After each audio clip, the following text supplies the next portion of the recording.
Deep within the confines of a Soviet submarine, the crew experienced the unsettling impact of explosions reverberating through the vessel's walls.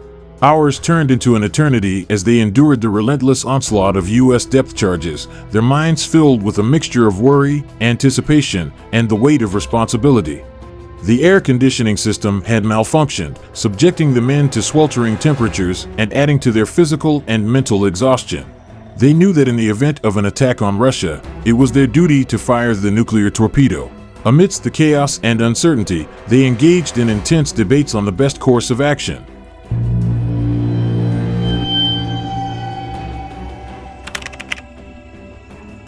The date was October 27, 1962, a moment etched in history as the height of the Cuban Missile Crisis.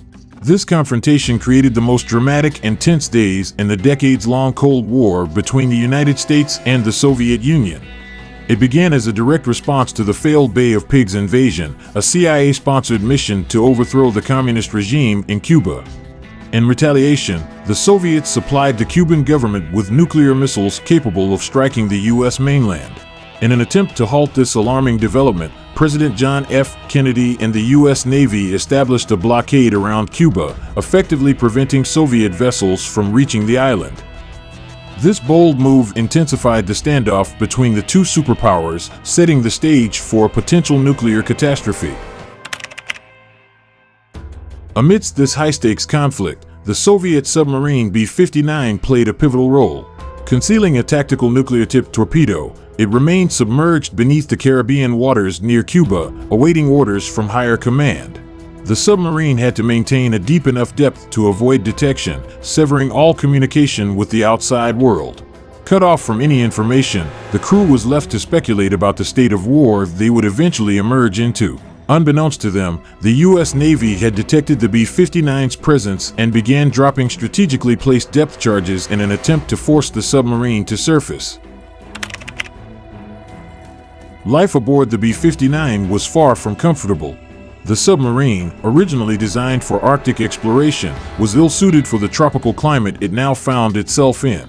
As the crew remained submerged, the air grew increasingly stifling, filled with the thick presence of carbon dioxide. Temperatures soared to unbearable levels, reaching up to 140 degrees Fahrenheit in certain sections of the vessel. Captained by Valentin Savitsky, the B-59 was one of 3 Soviet submarines in the vicinity of Cuba, all manned by senior officers. Little did anyone know at the time, but these submarines were the vanguard of a Soviet plan to establish a naval base at Mariel Bay in Cuba. Equipped with a 15-kiloton T-5 nuclear torpedo, each submarine possessed a formidable weapon capable of inflicting devastating damage. The T-5's blast kill zone in the water would generate shock waves powerful enough to rupture ships and submarines. Although not intended for targeting cities, the use of such a weapon would have undoubtedly triggered U.S. military protocols, potentially leading to a widespread thermonuclear response. Meanwhile, in the nerve center of decision-making, President Kennedy anxiously contemplated the consequences of the depth charges dropped by the U.S. Navy. He feared that those aboard the submarine might misinterpret them as an act of aggression and launch a retaliatory strike. His concern was not unfounded, as on board the B-59, the crew, lacking any context from the surface, indeed perceived the depth charges as an attack. The explosions, described by Vadim Orlov, a Russian intelligence officer on board, were louder than grenades, evoking a sense of impending doom. In the midst of this chaos, Captain Savitsky, already pushed to his limits by the constant barrage of depth charges and the sweltering conditions, teetered on the edge of desperation. Frustrated and panicking, he exclaimed, "Maybe the war has already started up there. We're going to blast them now. We'll die, but we will sink them all. We will not become the shame of the fleet." Not everyone aboard the B-59 shared Savitsky's view. Vasili Arkhipov, the second-in-command, held a position of authority equal to Savitsky's as the flotilla commander. His experience and level-headedness had been tested just a year earlier during the K-19 nuclear submarine incident, where he played a heroic role in preventing a catastrophic reactor meltdown. Fateful circumstances now placed him in a position to potentially save the world from a different type of disaster. According to the protocol, the consent of all 3 senior officers aboard any of the submarines was required to fire their nuclear torpedoes. With Savitsky expressing his willingness to take action, the crucial question was posed to the remaining two officers. One officer sided with Savitsky, but it was Arkhipov who dissented. In his reasoned argument, Arkhipov emphasized that the depth charges did not necessarily indicate a larger attack on the Soviet Union. He believed they might be intended to force the submarine to surface for communication. Remarkably, Arkhipov's assessment was accurate, defying Kennedy's concerns. Accounts from Vadim Orlov describe a tense debate unfolding aboard the overheated submarine. The resolution to this perilous situation arrived with a tense and cautious interaction between the B-59 and the U.S. Navy. Ensign Slaughter, on watch aboard the USS Coney Slaughter, part of Task Group Alpha stationed in the Caribbean, anxiously awaited any sign of progress. Depth charges continued to be dropped, increasing the tension as everyone yearned for a resolution. Finally, at 9 o'clock that night, the B-59 emerged from the dark depths, breaking the surface of the water. The U.S. Navy immediately illuminated the submarine with bright lights as the weary and relieved Soviet crew emerged from its main hatch. The confrontation reached a critical juncture as Ensign Slaughter became the sole officer tasked with initiating communication with Captain Savitsky. The initial exchange was slow and cautious, relying on flashing lights, Morse code, and the International Signals Book.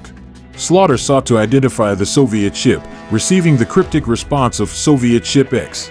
As tensions persisted, a U.S. aircraft, a P-2V Neptune, unexpectedly roared overhead, dropping blinding incendiary devices during a photo reconnaissance mission. Mistaking this as an attack, Savitsky turned the B-59 to face the Coney, opening the torpedo doors in response. Swift action from the Coney's captain, however, diffused the situation, instructing Ensign Slaughter to keep that Russian bastard happy. Eventually, the U.S. Navy attempted to foster a sense of peace, offering fresh bread and American cigarettes to the B-59 crew. The next day, the submarine was escorted away by another destroyer from Task Group Alpha, briefly slipping its escort to disappear once again into international waters. Vasili Arkhipov returned to the Soviet Union following his historic decision, ultimately fading into obscurity until the story of his vital descent came to light many years later. The Soviet submarine B-59's confrontation during the Cuban Missile Crisis brought the world perilously close to a nuclear catastrophe. The harrowing experience of the crew inside the sweltering submarine serves as a chilling reminder of the high stakes and the potential consequences of miscommunication and hasty decisions in times of crisis. The courage and level-headedness displayed by Vasili Arkhipov and the other officers aboard the B-59 prevented a disaster that could have forever altered the course of history. Their story serves as a testament to the importance of diplomacy, communication, and rational decision-making in the face of escalating tensions. The legacy of the B-59 continues to remind us of the fragility of peace and the crucial need for restraint and understanding in navigating conflicts between nuclear-armed nations. Thank you for watching this gripping account of the B-59 submarine incident. Remember the importance of communication and diplomacy in times of crisis. Stay curious and explore more fascinating stories with us.